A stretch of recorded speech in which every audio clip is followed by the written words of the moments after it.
On reste à Guéret, où les travaux du réseau de chaleur ne sont pas sans conséquences sur les commerces et les entreprises de la ville. Et depuis 8 mois, les déviations et les routes barrées ont fait fuir une partie de la clientèle. Un coup dur pour les commerces du cœur de ville déjà fragilisés. Plusieurs d'entre eux ont décidé de se mobiliser et de demander des compensations à la mairie. Marielle Camp, Nicolas Chigot.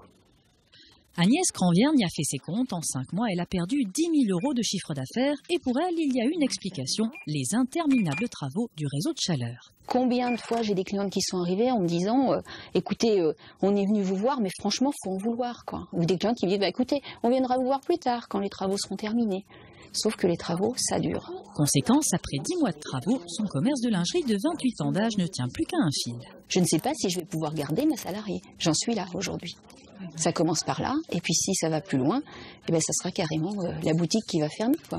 Dans la Grand Rue, tous les commerçants ont ressenti à des degrés divers l'effet réseau de chaleur. Routes barrées, déviations parfois différentes d'un jour sur l'autre. Même si la crise du cœur de ville ne date pas de ces travaux, ils contribuent à fragiliser un peu plus ces commerces. L'un d'entre eux d'ailleurs a déjà fermé.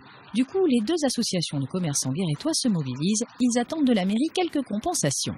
On va recenser un petit peu tous les commerces qui ont été impactés, toutes les entreprises impactées, et on va les informer de leurs droits et de la démarche qu'ils peuvent entamer avec nous.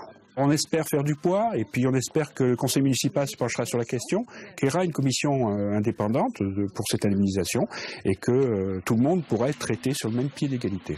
Du côté de la mairie, on comprend bien sûr le malaise. Pourtant, Michel Vernier reste lucide. S'il y a indemnisation, ce ne sera pas pour tout le monde. Ceux qui ne sont pas sur le circuit et qui ont continué à avoir un accès normal, à mon avis, peuvent monter des dossiers. Mais je pense qu'ils n'ont pas beaucoup de chance d'avoir un aboutissement quelconque, puisque si les gens se sont moins déplacés, peut-être parce qu'il y avait dans les travaux dans le Guéret, ça on n'y peut pas grand-chose.